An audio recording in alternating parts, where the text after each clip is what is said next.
세상에는 굿뉴스만 있는 게 아니고 여러 종류의 소식이 있어요. 뭐 스캔들, 가십, 그리고 뭐 거짓 뉴스, 그리고 또 미혹하는 여러 가지 그런 이야기들, 그러면서 또 우리에게 좋은 소식도 있단 말이죠. 그래서 여기 보면 세상에 있는 소식들을 듣다 보면 이게 진짜인지 가짜인지, 요즘은 가짜 뉴스도 워낙에 많다 보니까 진짜 뉴스인지를 알 수가 없어요. 그래서 분명한 건 하나님이 주시는 분명한 소리를 들을 수 있는 귀가 열려 있어야 된단 말이죠. 성경을 보니까 이 기록된 하나님의 말씀 속에서 사도 바울이 하나님을 만난 이야기를 하는 거예요. 여러분, 하나님을 만난 이야기를 두 자로 뭐라고 그럴까요? 간증이라고 그래요. 뭐라고 그런다고요? 간증. 그러니까 하나님을 만난 이야기는 간증이란 말이에요. 이 간증에는 두 종류의 간증이 있어요. 사도 바울과 같은 간증, 디모데와 같은 간증. 그 디모데와 같은 간증은 뭐냐면, 디모데는 원래부터 믿음의 집안 식구예요. 할머니, 그 다음에 어머니, 그리고 디모데, 계속 믿음의 집안이에요. 이런 믿음의 집안에서 태어나서 자라는 사람을 무슨 신앙이라고 그래요? 모태신앙이라고 그래요. 모태신앙, 이 모태신앙자는 바로 이 디모데와 같은 간증이 있어요. 디모데와 같은 간증의 특징은 뭐냐면, 내가 하나님을 만난 이후의 이야기만 주로 있다고요. 그런데 사도 바울의 간증은 좀 달라요. 사도 바울은 하나님을 만나기 이전과 하나님을 만나게 된 그 동기와 하나님을 만난 이후의 이야기로 나눠진다고. 사도 바울이라는 사람도 간증을 해요. 내가 예수를 믿기 전에는 내가 흉악한 자였어. 내가 교회를 핍박하고 바리새파 사람이었어. 이렇게 말을 하거든요. 그랬던 그가 어떻게 예수님을 만나게 됐는가? 나 예수 믿는 사람들 잡으러 저 다메섹까지 올라가다가 거기서 밝은 빛이 쫙 비치는데 함께 동행했던 사람들은 그 빛을 보긴 보지만 나는 그때 그 빛 때문에 말에서 뚝 떨어졌거든. 그리고 앞을 못 보는 사람이 됐는데 그때 소리가 들리기를, 사울아 사울아 왜 나를 핍박하느냐 하는 그런 음성을 듣고, 주여 누구십니까? 그랬더니 그때 그 하늘에서 소리가, 나는 내가 핍박하는 예수니라. 그 음성에 내가 완전히 녹아버렸지. 나는 그런 사고가 있을 거라고는 상상을 못했어. 나는 평생에 내 인생은 그냥 하이웨이를 달려가듯이 항상 그렇게 좋은 길만 가는 줄 알았더니 내게 생각지도 못했던 사고가 생기고 앞을 못 보게 되고, 내 권세를 가지고도 해결 못하고 동료들이 해결해 주지 못하고 돈을 가지고도 해결할 수 없는, 정말 내 앞이 꽉 막혀버린 그런 기가 막힌 운명에 내가 놓여 있어서 밥도 먹지 않고 내가 집 가라고 하는데 앉아가지고 거기서 그러고 쭈그리고 있었거든. 그런데 그때 아나니아라고 하는 사람이 와서 말하기를, 예수님이 날 보냈다고. 그러면서 나에게, 형제 사울아 내 눈이 열릴지어다 하고 기도를 했더니 내 눈에서 비늘 같은 것이 툭툭툭 떨어지면서 보게 된 거야. 그래서 내가 예수를 완전히 믿게 되고, 그때 내가 침례를 받고, 이제는 내가 옛 생활을 버리고 하나님 믿는 사람으로 살아야 되겠다. 그러고 나서 그 이후부터는 전도하는 자가 돼서 오늘까지 내가 이렇게 전도하는 사람이 된 것입니다. 이렇게 얘기하는 게 사도 바울의 간증이거든요. 여러분의 간증은 어떤 간증이 있습니까? 교회를 나와도요, 간증할 게 없는 사람이 있어요. 간증할 게 없는 사람. 그게 무슨 얘기냐면 구원의 확신이 없는 거예요. 하나님을 만난 경험이 없는 거예요. 그냥 다니는 거예요. 우리 부모님이 다녔으니까 다니고, 원래 교회 다니는 거니까 다니고, 습관적으로 다니는 거지, 내가 예수를 믿기 이전에 나는 이랬는데 나는 예수님을 이렇게 해서 믿었고 그 이후에 나는 이렇게 됐다, 이게 없어요. 그런 경우에 성경에 오늘 보니까 그런 경우에 어떤 일이 벌어지는가, 바로 여기에 그 이야기를 하고 있어요. 사도행전 26장 한번 보실까요? 17절부터 18절에 너무 놀라운 이야기가 있는 거예요. 이스라엘과 이방인들에게서 내가 너를 구원하여 그들에게 보내요. 18절 다 읽어보겠습니다. 시작. 그 눈을 뜨게 하여 어둠에서 빛으로 사단의 권세에서 하나님에게로 돌아오게 하고 죄 사함과 나를 믿어 거룩하게 된 무리 가운데서 기업을 얻게 하리라. 이 말씀을 보면 둘로 쫙 갈라져요. 둘로. 하나는 뭐냐? 어둠. 그리고 또 하나는 빛. 또 하나는 사단의 권세. 그리고 하나님. 또 하나는 여기 보니까 죄 있는 상태. 또 하나는 죄 사함 받은 상태. 이게 쫙 갈라져요. 그러면 교회를 다녀도 하나님을 만난 경험이 없고, 교회를 다녀도 그런 내가 예수 믿기 이전에 나와 예수 믿은 이후의 나의 그런 경계가 없이 그냥 습관적으로 다니고 있다면 한번 자신을 돌아봐야 돼요. 얼마든지 그럴 수 있어요. 교회 다니면서 내가 교회의 목사야, 권사야, 장로야, 전도사야 하더라도 하나님을 제대로 못 만났으면 아직은 뭐라고요? 사단의 권세, 아직은 어둠, 아직은 죄사함 받기 이전의 모습이다 이 말이에요. 이런 사람이 천국 갈까요? 지옥 갈까요? 지옥 가요. 그래서 성경에 보니까 귀신을 쫓아내고 선지자 노릇을 하고 권능을 행했어도요, 불법을 행하는 자는 내가 너를 모른다 그런대요. 그래서 여러분 성경을 보니까 불법이 뭐냐 한번 같이 찾아볼까요? 불법이 뭔가? 요한 1서예요. 요한 1서 3장 4절. 죄를 짓는 자마다 불법을 행하나니 죄는 불법이다. 그러니까 죄가 불법이에요. 그러니까 우리는 다 죄인이에요. 그런데 이거를 죄인이라는 걸 깨닫는 순간 우리는 어떤 가능성이 있냐면 회개할 가능성이 생기는 거예요. 내가 죄인이구나. 내가 이대로 살다가는 지옥 가는구나. 나는 사탄의 권세 아래 있구나. 나 어둠이구나. 이걸 깨닫는 순간 그 사람은 가능성이 있는 거예요. 어떤 가능성? 예수를 만날 가능성이 있는 거예요. 나는 내 힘으로 죄사함을 받을 수 없구나. 나는 내 힘으로 구원받을 수가 없구나. 그래서 어떻게 해야 되는지, 그래서 찾는 것이 곧 누구를 찾느냐? 죄를 없애게 해줄 수 있는 분을 찾는단 말이에요. 그분이 누구예요? 그분이 하나님의 아들 예수 그리스도다 이 말이에요. 근데 이걸 모르면 어떻게 하냐면 자기는 죄가 없는 줄 알아요. 자기는 아주 밝은 빛 가운데 있는 줄 알아요. 자기는 하나님의 권세를 가진 사람인 줄 알아요. 그래서 다른 사람을 비판해요. 다른 사람을 정죄해요. 다른 사람을 심판해요. 그래서 우리의 마음속에 무슨 생각을 가지냐면 남을 판단하고 심판하고 정죄하는 마음, 다른 말로 말하면 심판자의 자리에 앉아있다 이 말이에요. 그러니까 성경은 뭐라 그래요? 비판하지 말라, 심판하지 마라. 그건 다 누가 할 일이에요? 하나님이 하시는 일이에요. 그런데 그 하나님 자리에 누가 앉아있어요? 자기가 딱 앉는 거예요. 왜 그럴까요? 자기는 죄가 없는 줄 알아서 그래요. 그러니까 성경에 뭐라고 그러냐면 우리 주님이 그러잖아요. 죄를 깨닫는 그 순간부터 회개할 수 있는 가능성이 생기는 거예요.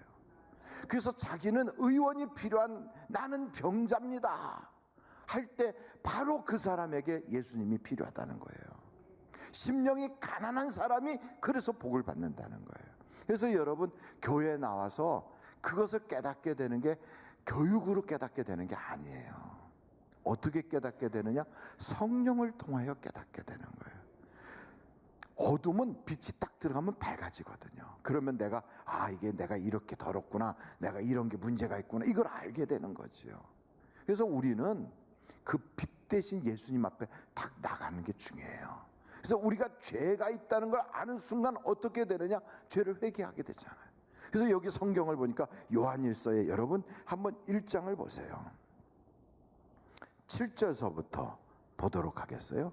그가 빛 가운데 계신 것 같이 우리도 빛 가운데 행하면 우리가 서로 사귐이 있고 그 아들 예수의 피가 우리를 모든 죄에서 깨끗하게 하실 것이요, 만일 우리가 죄 없다고 말하면 스스로 속이고 또 진리가 우리 속에 있지 아니할 것이요, 만일 우리가 우리 죄를 자백하면 그는 미쁘시고 의로우사 우리 죄를 사하시며 우리를 모든 불의에서 깨끗하게 하실 것이요. 얼마나 기가 막힌 하나님의 복음이냐고요. 여러분 보십시오. 세상은 죄를 없앨 수 있는 방법이 없으니까 이 세상에서는 그 죄를 대신 자기가 고행으로 당해야 된다고 보는 거예요. 너는 죄값은 네가 치러. 내가 죄 대가를 다 지불하라니까. 세상은 그렇게 얘기해요. 그래서 그걸 어떻게 해야 됩니까?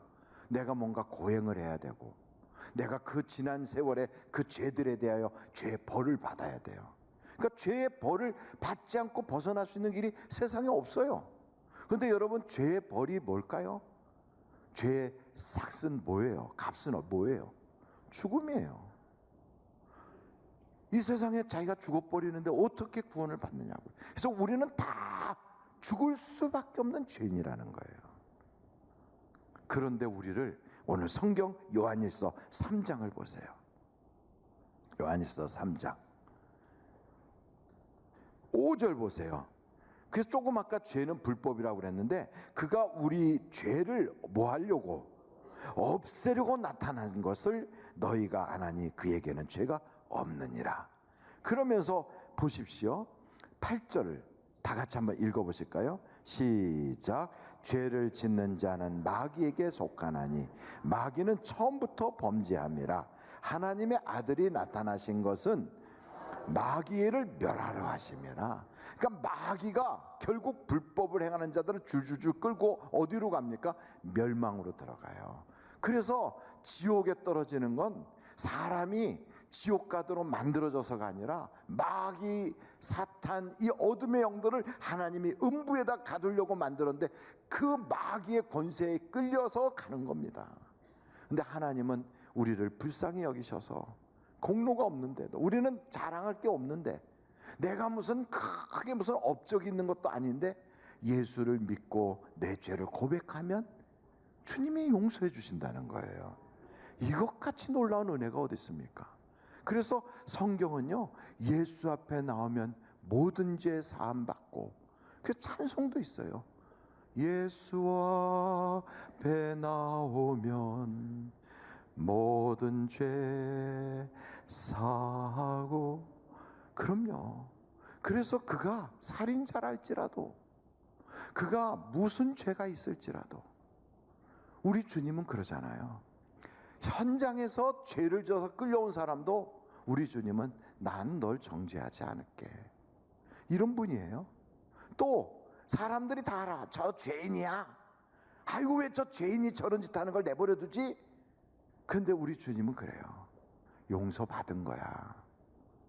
그러면서 그 집 주인한테 그러잖아요. 나는 이 집에 올 때 너가 감람류로 머리도 감아준 적이 없고, 내가 물을 줘서 내가 손발을 씻은 적이 없는데 이 여자는 아까부터 울면서 눈물로 내 발을 적시고 향유를 깨뜨려서 나를 씻어줬다. 이 여자 왜 그러는 줄 아느냐?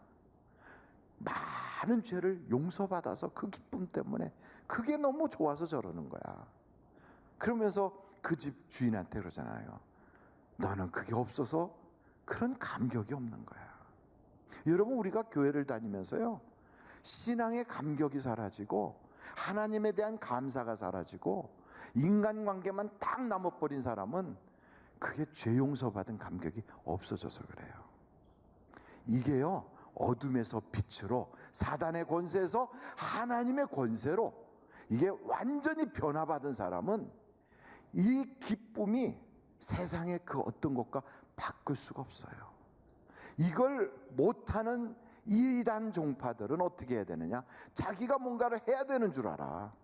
그래서 14만 4천 명을 만들겠다고, 전도를 해야만 구원받는다고 생각해서 발버둥 쳐서 갖다 끌어다놔요. 어디서 다른 교회에 있는 멀쩡한 사람을 끌어다가 자기네 거기다 갖다 놓는 거예요.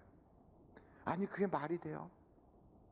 뿐만 아니고 자기 스스로 자기가 하나님 자리에 딱 앉아서 그래갖고 재판을 해요. 근데 성경을 딱 보니까 그게 아니더란 말이죠. 그래서 우리는 어떻게 해야 되느냐? 이 모든 것이 하나님의 은혜구나, 이걸 잊지 말아야 되는 거예요. 여러분, 구원받은 것도 하나님의 은혜요, 예수 믿게 된 것도 하나님의 은혜요. 지금 내가 예배를 드리는 예배자가 된 것도 하나님의 은혜다 이 말이에요. 그래서 이 은혜의 감격을 잃어버리면 어떤 생각을 갖고 있냐면 인간적인 생각만 꽉 차는 거예요. 그래서 하나님은 우리를 향하신 뜻이 있어요. 그게 뭔가? 항상 기뻐해라. 왜 기뻐해요? 세상에 내가 뭐 돈 벌었나? 내가 뭐 직장에 취직이 됐나? 뭐 승진했나? 내가 무슨 장가를 갔나? 결혼했나? 이런 얘기하면서 내 기쁠 조건이 없는데, 그게 아니라 너 죄사함 받았지 않냐? 너 구원 받았지 않냐? 너 지옥 가고 멸망당할 존재가 이제는 하나님 때문에 천국 가게 됐지 않냐? 너 무슨 잘한 게 있다고 그렇게 너가 뻔뻔하게 살 수 있냐? 죄인은 다 멸망당할 지옥 가는 건데, 그런데 널 위해서 하나님이 하나밖에 없는 아들을 주셨잖니. 너 그 사랑받은 거 생각하면 얼마나 기쁘냐? 네 공로도 아닌데. 그래서 그걸 생각하면 우리는 항상 기뻐할 수 있어요. 그리고 또 우리는 세상에 감사할 거리가 너무 넘치는 거예요. 왜 감사할까요? 야, 난 지금 죽어도 천국 가니까 감사하다. 나는 아버지 하나님을 두고 내가 기도하면 그분이 응답 주신다니까 감사하다.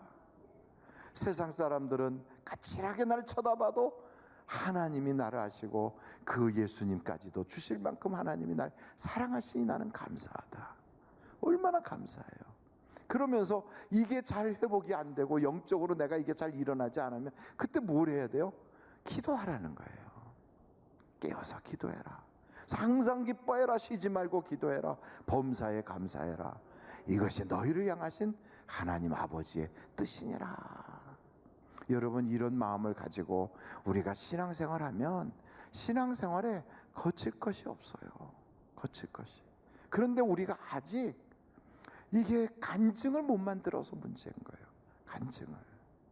그래서 여러분, 교회를 다니다가 어떤 사람은 10년 전 간증, 20년 전 간증을 해요.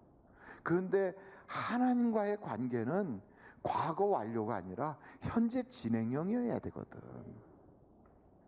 내가 20년 전에 말이야 나 방언 받았어. 그런데 지금은 입에서 기도도 안 나와. 내가 10년 전에 말이야 환상을 봤는데, 근데 지금은 예배 시간에 눈도 못 떠. 여러분 생각해 봐요. 내가 옛날에 왜 자꾸 왕년의 얘기를 해요? 예수 믿는 사람은 과거 지향적이 아니라 미래 지향적이어야 되거든. 예수 믿는 사람은 천국을 바라보고 가는 거지 나의 옛 생활을 바라보는 게 아니거든요. 그래서 성경에 보면 애굽을 탈출하여 나왔던 이스라엘 백성들이 끄떡하면 자꾸 애굽에 뭐가 있을 때 좋았는데, 애굽은 어땠는데, 자꾸만 애굽을 돌아보는 거예요. 과거를 자꾸 돌아봐. 그렇게 과거에 묶여있는 사람은 하나님이 주시는 약속의 땅에 못 들어가는 거예요. 우리에게 주신 그 약속과 언약이 얼마나 어마어마한데 왜 그거를 누리지 못하고 자꾸 과거로 자꾸 돌아보냐고. 그래서 여러분, 우리는 다른 게 아니에요. 항상 기뻐해야 돼. 쉬지 말고 기도해야 돼요. 범사에 감사해야 돼요. 근데 이렇게 하려면 우리의 그 신앙의 지금 현 위치를 좀 봐야 되거든요. 하나님께서 사도 바울을 그렇게 다메섹 도상에서 만나주시고 그를 변화시켰으면 거기서 끝이 아니라 그 다음부터는 지속적인 성장이 나오는 거예요. 여러분, 교회 다니면서도 10년, 20년, 30년 전의 기도가 지금도 그냥 같은 기도고, 그때 신앙의 인격이 지금도 같은 인격이고, 그때 내 신앙의 모습이 지금도 같은 모습이다. 나는 변화하지 않았어. 변화하지 않은 게 아니라 화석이 돼버린 거예요. 화석이 됐어요. 고목나무처럼. 그거는 생명이 없잖아요. 여러분, 저 날아가는 독수리를 잡아가지고 그거를 싹 바꿔가지고 박제로 만들어 놓으면 항상 이러고 있어요. 근데 그거는 박제일 뿐이에요. 변하지 않는 것 같지만 그건 생명이 없는 거예요. 신앙은 그게 아니라 현재 진행형이라니까요. 지금도 하나님하고 만나야 되고, 지금도 그분하고 잔정을 쌓아가야 되고, 지금도 그분이 날 통하여 역사가 나타나야 되는 거예요.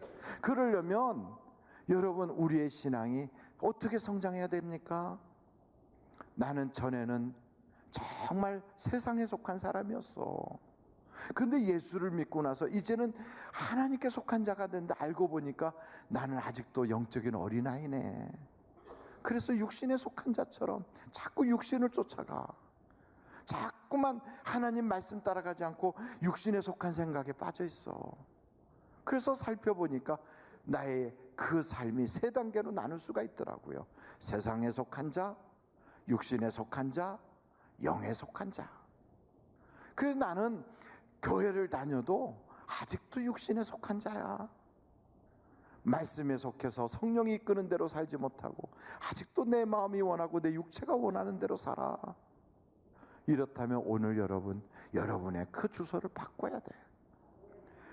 내 마음이 원하고 육체가 원하는 대로 사는 사람은 성경 에베소서 2장에 보니까 그 진노의 자녀래요. 진노의 자녀라는 건 자녀는 자녀지만 하나님한테 매맞기 직전이다 이 말이에요. 그러니까 뭐든지 하려고 그러면 잘 안 돼. 하나님께 달라고 기도해도 하나님이 지금 매를 때리려고 하는데 어떻게 주냐고요. 받을 수 있는 자녀로 바뀌어야지. 애들도 똑같은 애들도요 와서 말만 해도 그냥 다 갖다가 막 돈도 주고 용돈도 주고 선물도 주고 막 이럴 그런 아이가 있는가 하면 달라고 그래도 너 어디다 쓰려고 그러냐? 너 뭐 때문에 달라고 그러냐? 한 대 얻어맞기 딱 직전인 애들도 있어요. 자식이지만 하나님하고 우리의 관계가 내가 육신에 속한 자가 돼가지고 그 내 마음이 원하고 육체가 원하는 대로 살면 진노의 자녀라. 목사님 난 기도 응답이 없어. 나는 기도가 잘 해도 안 되네요. 그 이유가 있는 거예요.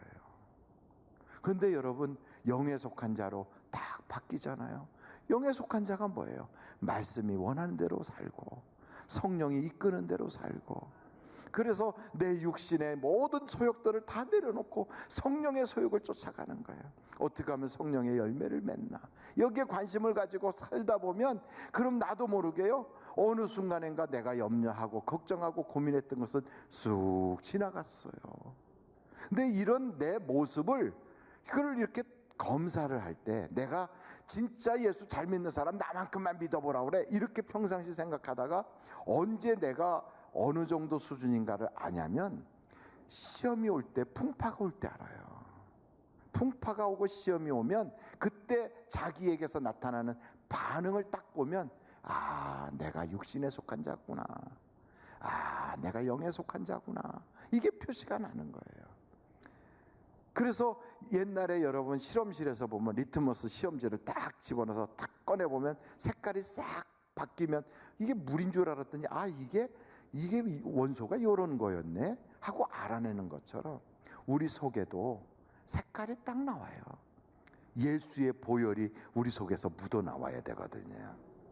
그때 비로소 아 진짜 신앙이구나.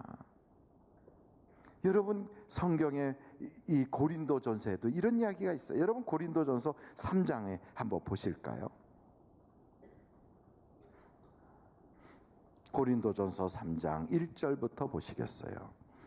형제들아 내가 신령한 자들을 대함과 같이 너희에게 말할 수 없어서 육신에 속한 자 곧 그리스도 안에서 어린아이들을 대함과 같이 하노라. 내가 너희를 젖으로 먹이고 밥으로 아니하노니 이는 너희가 감당하지 못하였음이거니와 지금도 못하리라. 너희는 아직도 뭐에 속한 자? 육신에 속한 자로다. 너희 가운데서 시기와 분쟁이 있으니 어찌 육신에 속하여 사람을 따라 행함이 아니리요. 그러니까 우리가 시기 질투 분쟁 그런 것들이 우리 속에서 딱 시험이 풍파가 딱 올 때 그런데 휙 휘말리면 아 내가 육신에 속한 자였구나. 현실에 나가서 환경 속에 딱 주어지면 틀려. 그러면 내 실력이 거기까지 못 간 거예요. 물질 문제에서 딱 걸려. 인간관계에서 걸려.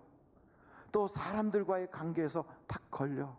성령을 쫓아가지 못하고 육신을 쫓아가. 딱 걸리잖아요. 그럼 그때 비로소 깨닫는 거예요. 야, 나는 영적으로 자라야 되는구나.